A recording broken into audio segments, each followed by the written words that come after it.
Dans cette vidéo, je vais te montrer pourquoi Siargao est l'île la plus adaptée pour les digital nomades, pour travailler ici tout simplement. Je vais aborder la communauté sur place, les conditions de travail, la qualité du Wi-Fi, les restaurants, les bars, la vie nocturne, etc. Le tout en abordant bien entendu les différents prix appliqués ici. Et bien entendu, j'aborderai aussi les plus et les moins de la vie en tant que digital nomade ici sur l'île de Siargao. Allez, c'est parti!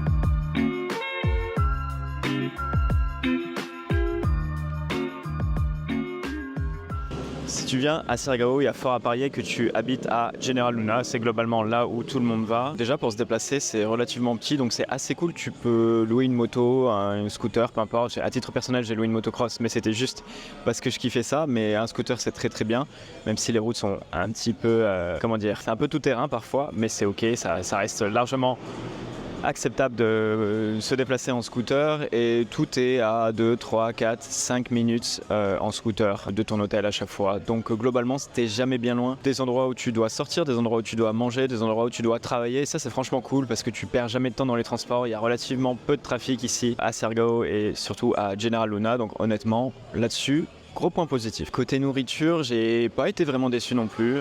Au contraire, j'ai été plutôt content. Il y a beaucoup de restaurants locaux, comme des grosses cantines où tu peux manger vraiment pour l'équivalent de 2 €, donc ça c'est cool. Et tu as aussi plein de restaurants internationaux. J'ai testé plusieurs gastronomies et j'ai pas été déçu jusqu'à présent. C'est globalement très bien à chaque fois. J'ai rien à dire là-dessus. Donc si ton but c'est de trouver des restaurants vegan, il y en aura. Végétarien, il y en aura. Cuisine internationale, peu importe, il y en aura aussi. Des barbecues, il y en a aussi plusieurs, ça c'est bien. Donc là-dessus, les restaurants, tu seras servi et tu peux aussi te faire livrer directement chez toi en utilisant l'application siargaodelivery.com. Alors il y a une quinzaine de restaurants, il n'y en a pas 10 000, mais c'est toujours ça. Honnêtement, c'est quand même cool quand tu as juste envie de rester chez toi, travailler, te faire livrer ta nourriture sans avoir à bouger. Ben voilà, il y a quand même une solution là-dessus, donc c'est bien. Ensuite, truc ultra important, si le surf c'est vraiment un truc que tu adores, autant te dire qu'ici à Siargao, on mange surf, on dort surf et on respire surf. Tout est vraiment axé autour du surf. Alors disclaimer, je ne surfe pas, je n'ai jamais surfé, peut-être que je le ferai un jour. Pour l'instant, c'est pas encore d'actualité, mais en tout cas, il y a vraiment tout qui est fait pour les surfeurs ici. Déjà, si tu vas à Cloud9, c'est vraiment the spot pour les surfeurs, donc ça c'est vraiment cool. Tu peux louer une planche pour pas très cher, tu peux prendre des cours, ça là-dessus il n'y a aucun problème. Et globalement un peu de partout autour de General Luna, tu as plusieurs spots pour surfer. Attention cependant, les meilleures vagues se trouvent plutôt entre janvier, février et mars, plutôt qu'après. Moi, au moment où je tourne cette vidéo, on est en juin à Siargao. Alors il y a quand même des gens qui surfent, mais tout le monde m'a dit que les vagues sont mieux lors des mois précédents. Voilà, c'est aussi bon à savoir. Sur la partie café dans un premier temps, alors je sais, en tant que digital nomade, tu dois sûrement te dire, moi mon truc c'est de travailler dans un café. Je dois avouer une chose, c'est qu'ici à Siargao, c'est pas forcément le meilleur endroit pour travailler depuis un café, bien qu'il y a environ 5-6 cafés où globalement tu peux te poser avec ton ordi et ils disposent du Starlink, du Wi-Fi Starlink. Qu'est-ce que c'est le Starlink? C'est tout simplement le Wi-Fi, l'internet par satellite. Ce qui veut dire que globalement les 3 quarts du temps ça marche relativement bien. Tu peux espérer 100 à 200 mégabits par seconde. Donc pour travailler, c'est largement suffisant. Et ça, il y a plusieurs cafés à General Luna qui le proposent. Donc là, actuellement, je suis au Kalipayan restaurant. Restaurant un peu, on va dire, prestigieux parce que mon café m'a quand même coûté 180 pesos, qui est l'équivalent de 2,80 €. Habituellement, je les paye plutôt 2 €. Mais il y a des endroits, les tables sont plutôt sympas pour travailler. Il y a une bonne ambiance, c'est joli à l'intérieur. Et ils ont le Starlink. Donc c'est possible de travailler ici. D'ailleurs, au moment où je tourne cette vidéo, il y a quelqu'un juste à côté de moi qui est en train de travailler sur son ordinateur. Ça, c'est un bon point. Après, il n'y a pas que ce restaurant. Tu peux aller aussi au Starbucks café que j'aime beaucoup. J'aime bien l'ambiance. Je trouve qu'il n'est pas forcément adapté pour bosser pendant de longues heures parce que les chaises, c'est pas incroyable. Mais ils ont un Starlink, l'internet marche bien, donc c'est aussi à prendre en compte. Et pour travailler ici, j'avoue que j'ai trouvé un super coworking qui n'est autre que Alterspace, là où je suis actuellement, où j'enregistre. Et pour moi, je trouve qu'ils ont vraiment tout ce qu'il faut ici. Déjà, chose ultra importante, ils ont 2 types de Wi-Fi. tu as la fibre et tu as aussi Starlink. Donc si jamais la fibre venait à ne pas marcher, tu peux switcher vers le coworking et etc. Enfin faire l'inverse tout simplement. Autre chose, il y a globalement des bons fauteuils. Alors il n'y a pas que des super fauteuils, mais en tout cas celui sur lequel je suis actuellement est juste génial. Il y a suffisamment de place sur les bureaux pour pouvoir travailler comme il faut, donc ça c'est un grand point aussi. Autre élément important, le staff est super cool ici. Je les trouve adorables. Ils ont retenu mon prénom une journée. Ils me disent bonjour, ils me disent au revoir, ils me demandent si j'ai besoin d'eau, d'un café, etc. Donc ça là-dessus, gros plus ici. Après, c'est pas un coworking qui est immense, donc en pleine saison, je ne sais pas ce que ça donne ici. Est-ce que c'est vite plein? Je n'en sais rien, je peux pas te dire là-dessus. Mais en tout cas, moi, en juin, j'ai de la place à chaque fois que je viens, sachant que je travaille que les après-midi. Ils ont bien entendu plusieurs offres, que ce soit à la journée, un pack de 10 journées aussi, je crois, et au mois. Moi, j'avoue que j'ai pris au mois. Je t'affiche le prix directement à l'écran de combien j'ai payé. Et je trouve que c'est plutôt abordable par rapport au service qu'on a ici. De toute façon, il n'y a pas non plus 10 000 offres de coworking ici. Il y a juste un autre coworking qui, hélas, ferme à 6 heures, qui avait l'air très beau, mais 6 heures pour moi, c'est beaucoup trop tôt. Donc c'est pour ça que j'ai privilégié celui-ci. Sur la partie communauté maintenant, je dois avouer que j'ai été super surpris et super étonné du nombre de personnes que tu peux rencontrer ici à Siargao. Alors, il y a quelque chose qu'il faut prendre en compte, c'est que c'est General Luna, c'est petit. Donc tu vas croiser 2, 3, 4 fois par jour parfois la même personne, que ce soit au café, au restaurant, à la salle de sport. Et du coup, c'est assez marrant et au fur et à mesure des jours, au bout d'un moment, tu te dis ok, je vais aller parler à ce gars-là et tu te fais un nouveau pote comme ça. Et ça m'est arrivé plusieurs fois alors que dans d'autres villes, ça ne m'arrive jamais. Même si des fois tu recroises plusieurs personnes, enfin je sais pas, il y a un truc ici à General Luna, ça te donne vraiment envie d'aller vers les gens. Ça c'est le premier point et je trouve ça génial. Par contre pour être sincère, j'ai pas trouvé qu'il y avait une communauté digital nomade très grande et à juste titre parce que en fait il y a pas beaucoup de digital nomades, c'est comme je l'ai dit juste avant une petite ville.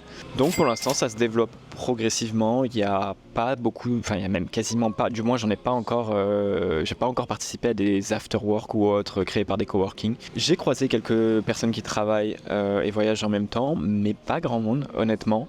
Donc si tu viens ici pour vraiment avoir une grosse communauté comme à Bali etc, oublie parce que c'est pas ce que tu vas avoir. Par contre, le truc qui est vraiment incroyable, c'est qu'il y a énormément d'hostels ici. Alors, si tu te motives un peu à le soir, par exemple, aller traîner dans un hostel, à titre perso, j'allais très souvent et je vais très souvent à Sunlit, qui est un petit hostel qui paye pas de mine, mais avec billard, jeux de fléchettes, ping-pong. Ils font même des quiz certains soirs. Enfin, j'ai rencontré beaucoup de gens là-bas et je dois avouer que j'y traîne en moyenne 3 fois par semaine. Parce qu'en fait, je croise souvent les mêmes têtes et que je me suis fait des potes à force. Des gens qui d'ailleurs ne restent pas seulement 3 ou 4 nuits, des gens vraiment qui restent 3 semaines, 4 semaines, 1 mois si ce n'est plus, et qui malgré le fait que comme moi ils habitent pas dans l'hostel, ils reviennent toujours traîner chez Sunlit. Et ça, j'ai trouvé ça franchement cool. Du coup, je me suis fait rapidement des potes, beaucoup plus rapidement qu'à Koh Phangan ou que dans d'autres endroits. Ce qui pour moi est un véritable game changer ici à Siargao, c'est que c'est tellement petit que c'est trop facile de se faire des potes. Donc sur la communauté de nomades, c'est pas extra, mais sur la communauté de manière générale, sur des voyageurs et des gens à qui parler, qu'ils soient français ou du reste du monde, il y a vraiment du monde. Et ça, pour moi, voilà, ça fait toute la différence. Donc non, tu ne seras pas seul ici à Siargao. Et d'ailleurs, côté soirée, il y a globalement de quoi faire. Alors, il n'y a pas 10 000 endroits où sortir, mais toujours avec les gens de l'hostel ou autre, j'avoue qu'on a fait pas mal de soirées. On a fait des soirées quiz chez Barrel, c'était assez fun. On a aussi fait des tournois de billard. On a fait des soirées disco, comme il y a souvent chez Barbossa. Honnêtement, il y a largement de quoi faire. Alors peut-être qu'au bout de 3 mois, tu auras largement fait le tour. Mais pour 1 mois, voire 2 mois, je trouve qu'il y a suffisamment de choses à faire d'un point de vue soirée, événement entre amis. Donc bien entendu, je reviens sur le fait que des soirées de réseautage, enfin pour tout ce qui est digital nomade, il n'y en a pas vraiment, mais pour ce qui est simplement rencontrer des gens, se faire des potes, faire la fête, il y a largement de quoi faire ici à Siargao. D'ailleurs, il y en a pas mal qui appellent Siargao la Party Island, donc c'est sûrement parce qu'il y a beaucoup de fêtes ici et c'est vrai que le soir c'est très animé à General Luna.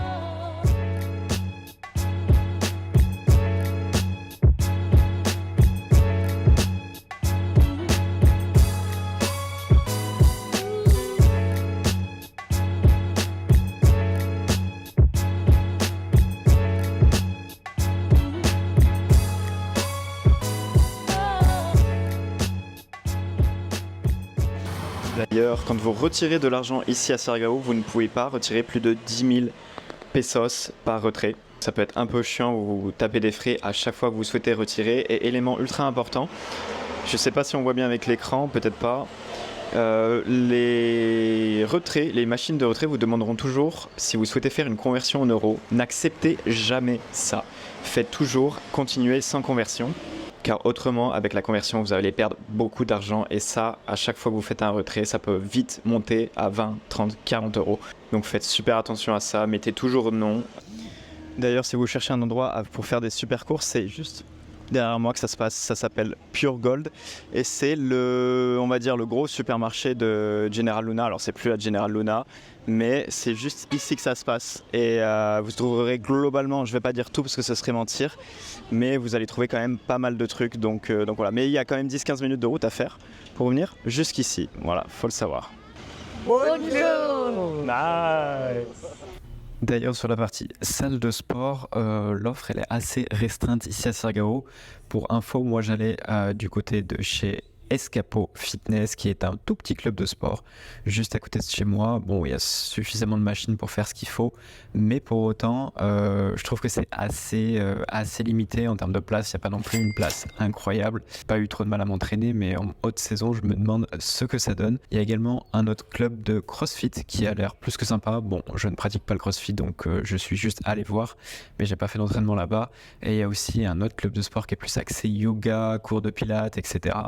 Et qui est visuellement très sympa, mais pareil, je n'ai pas eu l'occasion de le tester.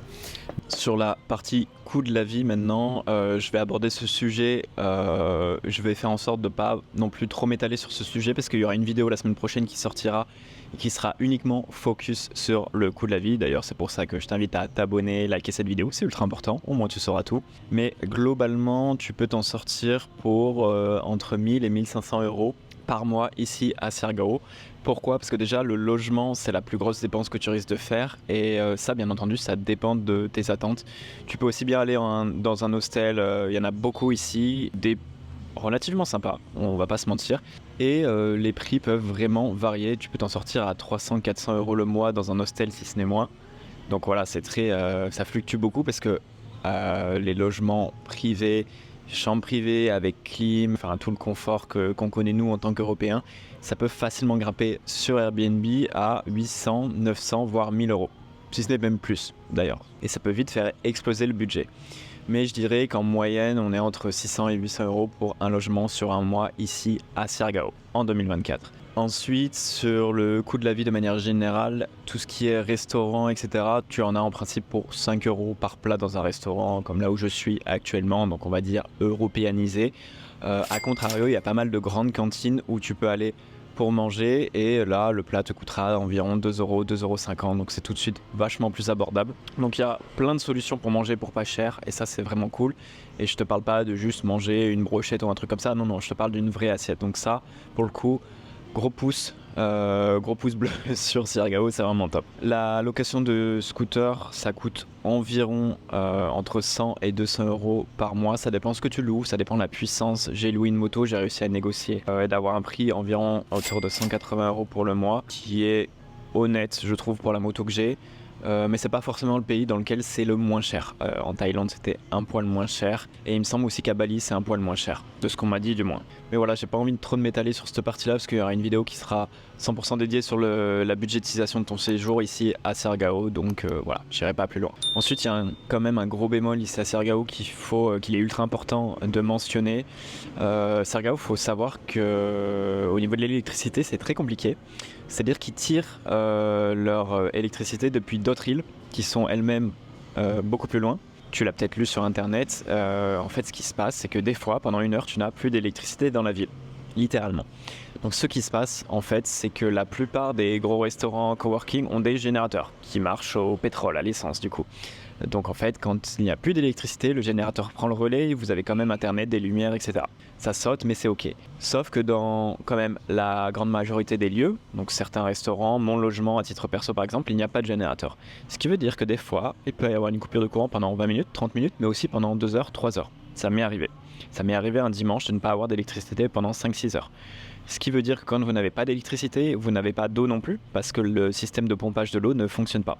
Donc là-dessus, fais très attention ici à Siargao, faut être prêt. Faut être prêt à attendre, faut être prêt à faire des concessions sur la partie électricité parce que ça peut vite être une problématique si tu as à tout prix besoin du courant d'internet constamment.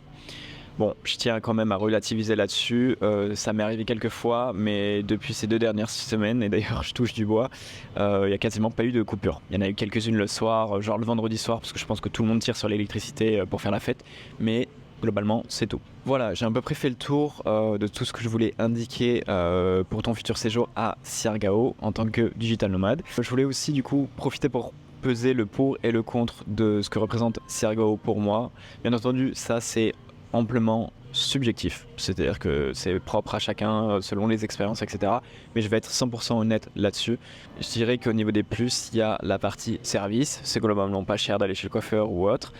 La nourriture n'est pas trop chère, la variété des restaurants est plus que correcte, sauf si tu es végétarien, vegan, parce que j'avoue qu'il n'y a pas non plus 100 000 choix de ce côté-là. Et je dirais aussi que la nature est un gros point fort ici à Siargao, parce que ce mix de jungle avec la mer, les rivières, c'est très beau, et je pense que j'ai, à titre perso, rarement vu quelque chose d'aussi beau. Donc là-dessus, gros plus. Et je dirais aussi l'ambiance et le nombre de personnes qu'on peut rencontrer ici, parce que General Luna c'est petit et je me suis fait beaucoup d'amis ici. Je pense que c'est la première fois que dans un voyage je me fais autant de potes, autant de connaissances, et ça c'est un gros plus pour moi. Tu te sens bien ici, t'es bien entouré. Donc ça là-dessus aussi, gros point positif. J'ai envie de placer aussi le climat dans quelque chose de positif. Alors après ça c'est propre à chacun. Moi ça me dérange pas de transpirer constamment, mais globalement alors il y a eu quand même pas mal de jours où il a plu. Mais voilà, c'est une île où il fait quand même chaud, beau, un beau ciel bleu, il y a peu de vent, donc c'est... Non, franchement, le temps, c'est assez cool ici. Bien qu'il faut bien choisir la saison, là en juin quand même, il pleut de plus en plus. Je pense qu'il vaut mieux privilégier janvier, février, mars, voire également avril pour venir ici et éviter un maximum les pluies. Maintenant, sur la partie des points négatifs, le choix des logements n'est pas très grand, du moins il n'est pas forcément adapté aux digital nomades. Je m'explique, il y a beaucoup d'hostels, sur les hostels c'est top, mais sur les logements privés avec une chambre, la clim, un minimum confortable, un bureau pour travailler, l'offre est minime et ça peut vite être contraignant. Donc ça c'est le premier point. Je dirais aussi le deuxième point, l'électricité qui saute, le wifi qui est pas très stable, sauf si c'est un Starlink. Ça peut vite être un casse-tête de trouver un bon endroit où travailler. Je sais qu'à titre perso, je trouve que globalement ça allait parce que j'allais tout le temps au coworking, mais s'il n'y avait pas le coworking j'aurais franchement galéré. Donc ça, point négatif pour l'instant. Je placerai aussi en point négatif le transport. En fait pour venir ici c'est un petit casse-tête, il faut aller à Manila ou Cebu et ensuite il faut prendre un deuxième petit avion pour venir jusqu'à Siargao et ça prend beaucoup de temps, au moins une journée parce que les vols sont quasiment tout le temps en retard. Pour venir à Manila, j'ai eu quasiment 2 heures de retard et pour venir de Manila à Siargao, j'ai aussi eu plus d'1 heure de retard sur mon vol. Il paraît que ça arrive tout le temps, il y a constamment du retard. Donc faut prévoir aussi beaucoup de temps pour venir jusqu'ici. C'est pas autant efficace que d'aller de Bangkok à Koh Samui, oui, pas Koh Phangan, il n'y a pas d'aéroport là-bas. Donc voilà. Et en dernier point négatif, je dirais qu'il n'y a pas encore assez d'activités à faire ici. Alors bien entendu, il y a la partie nature qui peut prendre suffisamment de jours. Le surf, si t'en fais, c'est parfait. Mais en soi, il n'y a pas non plus 10 000 activités. Il n'y a pas de terrain de foot, il n'y a pas de terrain de padel, il n'y a pas d'activités comme on peut trouver parfois à Koh Phangan. Il n'y a pas d'activité, pas vraiment d'activité musicale, de club de musique, enfin voilà. Et je trouve que là-dessus c'est un petit peu mort pour l'instant, ça changera sûrement vers le futur, notamment avec le tourisme, mais c'est assez restreint, donc moi sur un mois ça m'a pas trop dérangé, mais c'est sûr que si tu restes ici 3 mois, ça peut être un petit peu contraignant, tu vas vite tourner en rond et faire toujours les mêmes activités, donc c'est aussi important de le mentionner.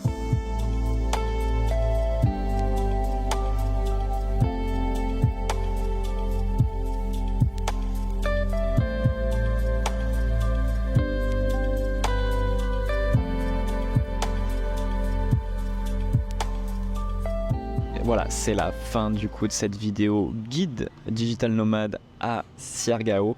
J'espère en tout cas qu'elle t'a plu. N'hésite pas à me soutenir en likant, commentant. Tu peux commenter n'importe quoi, c'est pas grave, c'est bon pour l'algorithme. Partageant éventuellement aussi cette vidéo. Tu peux le faire sur Instagram, c'est cool. T'abonner pour être à jour sur mes futures vidéos qui seront notamment axées plus budget à Siargao. Et je te dis du coup à la semaine prochaine pour une nouvelle vidéo. D'ici là, porte-toi bien. Allez, à bientôt. Ciao.